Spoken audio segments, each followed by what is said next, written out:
Et bienvenue dans les studios du Figaro. Et bonjour Xavier Driancourt. Bonjour. Vous êtes ancien ambassadeur de France en Algérie. Le ministre de l'Intérieur Gérald Darmanin était au Maroc en début de semaine pour parler de coopération dans la lutte contre le terrorisme. C'est le troisième ministre français tout de même à visiter le Royaume du Maroc en 3 mois. Les relations, question simple, entre la France et le Maroc sont-elles en train de se réchauffer ? Avoir effectivement la succession de visites de ministres français au Maroc, on peut considérer que les relations se réchauffent parce que pendant un certain temps, il y a eu une espèce de glaciation comme il y a eu aussi avec l'Algérie. Les relations sont toujours, c'est un peu les vases communicants. Quand l'un va bien, l'autre va mal. Ça avait été assez tendu quand même. La France avait même bloqué des visas pour les ressortissants marocains. Pour les ressortissants marocains comme pour les ressortissants algériens, à hauteur de 50% et de 30% pour les Tunisiens. Et donc, c'était très récent, voilà, c'était à peine 2 ans. Et puis, ça a duré très peu de temps. En réalité, on l'a dit, ça a été un effet d'annonce, mais je crois qu'on n'a pas fait grand-chose puisque le gouvernement est revenu dessus au bout de quelques mois. Donc, ça n'a pas produit beaucoup d'effets. Mais donc, ces visites ministérielles au Maroc, est-ce que c'est un signe du réchauffement des relations entre le Maroc et la France ? Oui, manifestement. Il y a eu, je crois, Stéphane Séjourné, qui a été d'ailleurs investi par le président de la République d'une mission spéciale de réchauffement avec le Maroc. Donc c'est quand même caractéristique. Ensuite, il y a eu, je crois, Bruno Le Maire et enfin Gérald Darmanin. Donc 3 ministres en très peu de temps. Et je crois qu'il y en aura d'autres qui sont prévus. Je note qu'avec l'Algérie, il n'y a pas beaucoup de ministres en ce moment qui y vont. Donc, vous voyez, c'est toujours un peu les vases communicants. Pourquoi ce changement de pied ? De la France vis-à-vis du Maroc ? Parce que nous avons été brouillés avec les deux pays, Maroc et Algérie, depuis 3-4 ans, nous avons été brouillés avec les deux pays. Et je pense que ce sont deux pays avec lesquels nous ne pouvons pas entretenir des relations nulles. Le Maroc, c'est un pays important qui joue un rôle de plus en plus important en Afrique. Il y a la question de l'immigration, la question des visas, la question de la sécurité.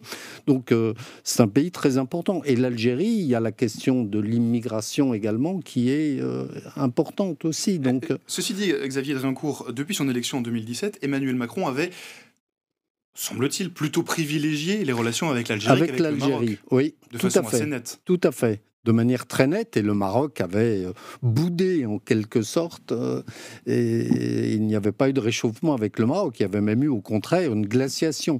Mais maintenant je comprends que le président de la République devrait se rendre au Maroc, une visite d'État, puisqu'il n'avait fait qu'une visite de travail, une visite amicale au moment de après sa première élection en juin 2017. Là il devrait y avoir une visite d'État, et les visites de ministres que vous avez mentionnées sont destinés justement à préparer cette visite d'État. Ce qui veut dire qu'aujourd'hui, la France diplomatiquement privilégie plutôt le Maroc à l'Algérie.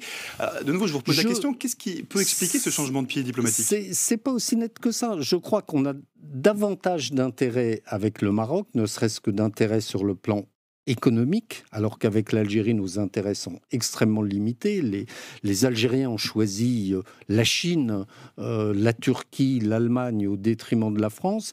Et puis surtout, donc il y a une volonté de se rabibocher en quelque sorte avec un partenaire qui joue un rôle important en Afrique. Et puis, troisième chose, le président de la République, j'imagine, a constaté que ses efforts vis-à-vis de l'Algérie n'ont pas produit beaucoup de résultats. Alors c'est un peu ça. Vous prenez les mots de la bouche, c'est un constat d'échec ? C'est un constat. Pas forcément, parce que j'ai noté qu'il y a une visite annoncée du président Tebboune, s'il est réélu, en octobre 2024. Ça reste conditionnel à ce stade. Mais vous voyez, une visite d'État du président de la République au Maroc, et en contrepartie, une visite d'État du président algérien en France. Donc, on essaye de maintenir un équilibre, un parallélisme entre les deux pays. Chose difficile. La France a annoncé des investissements conjoints avec le Maroc au Sahara occidental. Alors on va y venir sur la question du Sahara occidental, mais derrière le jeu diplomatique, est-ce qu'il n'y a pas finalement, tout simplement, pragmatiquement, des enjeux économiques ?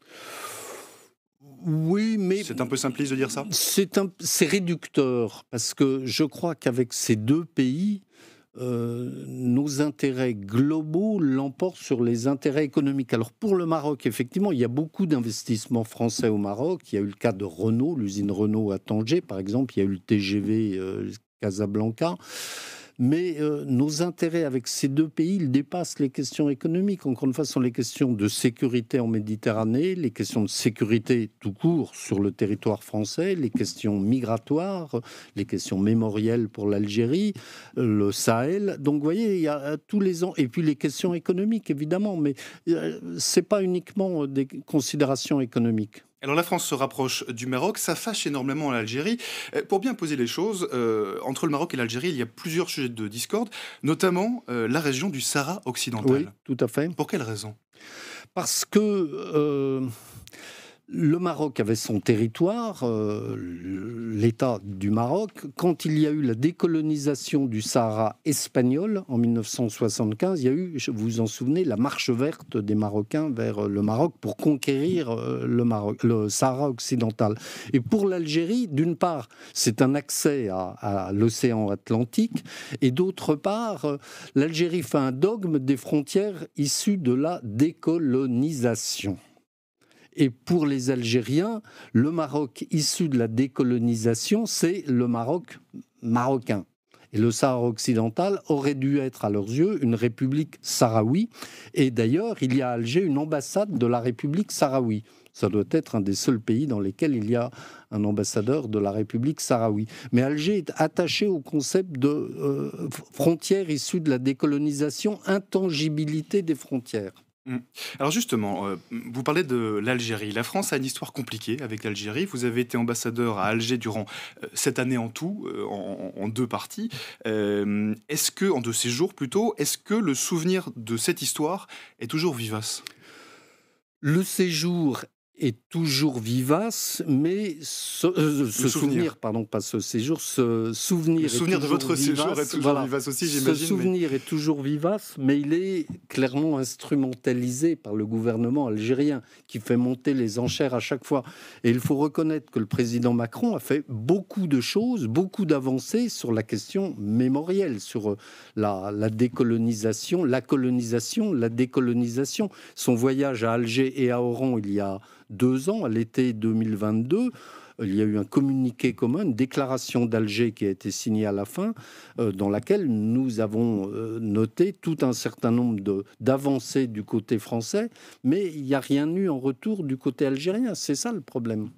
Et côté marocain, il n'y a pas un tel ressentiment historique vis-à-vis de la France? Non, parce que l'histoire n'est pas la même. Le Maroc, c'est un protectorat. Il y avait toujours le sultan du Maroc, Mohamed V, et ses prédécesseurs. L'Algérie, c'était un département français. C'est complètement différent. Et c'était une colonie. Et plus qu'une colonie, encore une fois, un département. C'était comme la Corrèze. Xavier Drincourt, vous avez aussi signé ce petit livre que je vais montrer à l'écran. On va l'afficher également. Ça s'appelle L'énigme algérienne, chronique d'une ambassade à Alger, où vous revenez sur votre expérience d'ambassadeur. Vous racontez dans ce livre qu'il y a une contradiction permanente dans la façon dont les Algériens voient la France. Pour quelle raison? Mais encore une fois, la France, c'est un sujet qui fonde la légitimité du pouvoir algérien. Le discours anti-français, c'est la source de légitimité du pouvoir algérien. Donc, il faut alimenter en permanence le carburant anti-français. Vous dites aussi dans ce livre que l'islamisme reste très présent aujourd'hui dans la société algérienne, y compris au niveau politique?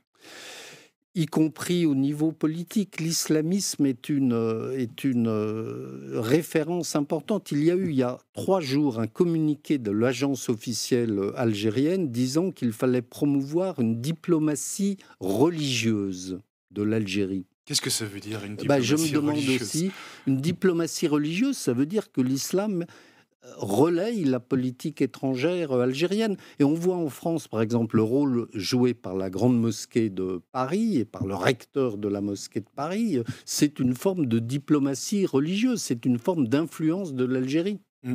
Xavier Drincourt, dans ce contexte, est-ce qu'il est possible de se rapprocher à la fois du Maroc et à la fois de l'Algérie? Parce que c'est ce que vous semblez nous dire, qu'aujourd'hui le gouvernement français essaie de se rapprocher du Maroc sans trop fâcher l'Algérie, tout de même en ménageant la chèvre et le chou. Est-ce que c'est réaliste comme position? Jacques Chirac avait réussi à maintenir un équilibre entre les deux pays. Il était très proche du roi du Maroc. C'est lui, Hassan II, lui avait confié un peu, non pas l'éducation, mais une forme de tutelle morale, politique sur son fils. Donc Jacques Chirac était très proche du Maroc, mais en même temps très apprécié en Algérie. Donc nous avions réussi à maintenir un équilibre entre les deux pays. Aujourd'hui, nous avons été fâchés avec les deux pays. Alors il faut remettre l'ouvrage sur le métier et c'est plus compliqué, forcément. Alors, nous nous rapprochons du Maroc. Qu'est-ce qui va se passer du côté algérien ? De mon point de vue, il y a deux possibilités. Soit nous nous brouillons à nouveau avec les Algériens, surtout si nous reconnaissons le Sahara occidental comme appartenant au Maroc, ce qui me semble inscrit dans les faits et dans le devenir de notre position diplomatique au Maroc. Ou alors, pour nous faire pardonner en quelque sorte ce rapprochement avec Rabat, nous serons conduits à donner des gages supplémentaires à l'Algérie. On verra. C'est tout de même un équilibre qui est assez subtil. C'est un équilibre très compliqué. C'est du funambulisme. Est-ce que vous diriez que cet équilibre, il est plus compliqué à trouver aujourd'hui qu'hier ? Vous parliez de Jacques Chirac. Jacques Chirac, ça n'est pas très loin, mais c'est tout de même... C'est il y a 20 ans. C'est tout de même il y a plus de 20 ans. Il y a 15 ans, 20 ans. Est-ce qu'aujourd'hui, cette position diplomatique est plus compliquée aujourd'hui parce que les problèmes sont devenus plus sensibles. La question migratoire est devenue une des préoccupations au premier plan. La question du Sahel, on a vu l'été dernier tout ce qui s'est passé, c'est devenu un sujet très, très, très sensible également. Donc c'est plus compliqué aujourd'hui. De façon générale, la France a des rapports plus compliqués aujourd'hui avec le Sahel qu'auparavant. Avec toute cette partie de l'Afrique. Pas seulement avec le Maghreb, mais avec le Sahel et avec d'autres pays en Afrique. Le Sénégal, on verra ce qui va se passer dans quelques temps. Xavier Driancourt, l'Algérie a longtemps été diplomatiquement assez proche de Moscou, en tout cas plutôt proche de Moscou. Est-ce qu'aujourd'hui, il est isolé diplomatiquement ? Non, l'Algérie est toujours proche de Moscou. L'Algérie est toujours proche de Moscou et également de Pékin. J'ai en tête des propos tenus par les dirigeants algériens qui disaient que ce sont les deux pays qui nous ont soutenus dès 1954 pendant la guerre de libération. Donc pour eux, c'est une constante, ce lien avec Moscou. L'Algérie est isolée diplomatiquement parce qu'elle est brouillée avec le Maroc. Elle s'est fait éjecter elle-même du Mali et du Niger tout récemment. Et puis, elle est pas très bien avec... Elle est bien avec la Russie, mais pas trop bien non plus. L'Algérie n'a pas réussi à entrer dans les BRICS et n'a pas eu le soutien de la Russie il y a peu de temps. Cette proximité avec Moscou et Pékin, est-ce que ça n'est pas un frein supplémentaire dans le développement de sa relation avec la France ? Oui, c'est un frein supplémentaire parce qu'on l'a vu sur l'Ukraine, par exemple. La position de l'Algérie... Et l'année dernière, lorsque le président algérien Tebboune devait venir à Paris, à la place, il est allé à Moscou, où il a déclaré que Poutine était le plus grand homme de l'humanité depuis Jésus-Christ, je pense, mais depuis Mahomet. Donc voilà, c'est forcément un frein. Quand on parle des relations entre la France et l'Algérie, vous en parliez un peu à l'instant, mais est-ce que le poids mémoriel ne vient pas systématiquement toujours tout... Oui, et encore une fois, il est instrumentalisé. Bon, le président de la République a fait des gestes, et des gestes importants qu'aucun de ses prédécesseurs n'avait fait. Et ça, il faut lui rendre justice de cela. Il a fait beaucoup de gestes. Mais encore une fois, il n'y a aucun retour du côté algérien, et la question mémorielle est instrumentalisée par le pouvoir algérien. C'est-à-dire, on donne une chose, mais il faut donner davantage. Mais donc tous ces gestes qu'a fait Emmanuel Macron, pour l'instant, ne sont pas payés de retour. Vous avez raison. Est-ce qu'il faudrait... Alors là, la dernière décision, ça a été, je crois, le vote par l'Assemblée nationale d'une résolution sur la reconnaissance de la journée du 17 octobre 1961, tout ce qui s'est passé... les Algériens jetés dans la Seine le 17 octobre 61.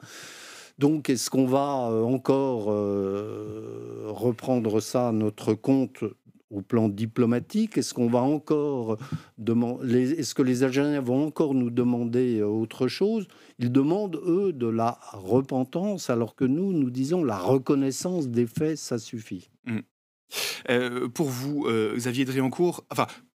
beaucoup d'observateurs estiment qu'aujourd'hui la France tourne un peu le dos à l'Algérie. Vous pensez que la France continue encore aujourd'hui à essayer de garder des bonnes relations avec ce pays, malgré tous les gestes qu'elle fait envers le Maroc? Oui, je ne crois pas qu'on tourne le dos à l'Algérie. La meilleure preuve, c'est que le président de la République algérienne est invité en France en septembre-octobre. Une date est déterminée. Peut-être que la visite n'aura pas lieu, mais en tout cas, elle a été annoncée par l'Élysée. Alors justement, des élections anticipées doivent avoir lieu en Algérie le 7 septembre prochain. Est-ce que ça pourrait changer la donne? Les élections algériennes devaient avoir lieu en décembre, le 12 décembre 2024. Elles ont été avancées, on ne sait pas pourquoi, au 7 septembre 2024. La visite en France était prévue en octobre 2024, ce qui aurait été une ingérence dans la politique intérieure algérienne, parce que une visite officielle, une visite d'État d'un président algérien candidat peut-être à sa réélection, ça aurait été une forme de soutien exprimé par Paris. Donc l'annonce de la visite par l'Élysée et le décalage des élections, est-ce qu'il y a un lien? Voilà, en tout cas, l'avance de la date des élections au 7 septembre est très importante. Eh bien, merci beaucoup Xavier Dréancourt. Je rappelle que vous êtes ancien ambassadeur de France en Algérie. Je rementionne également votre livre, on va le montrer à l'écran. C'est la deuxième édition en poche. Deuxième édition de poche, on a la version plus grande. Et là en main, j'ai la version plus petite. La version de poche, ça s'appelle L'énigme algérienne, sous-titre Chronique d'une ambassade à Alger. Et c'est publié aux éditions Alpha. Merci encore d'être venu nous rendre visite ce soir. Merci.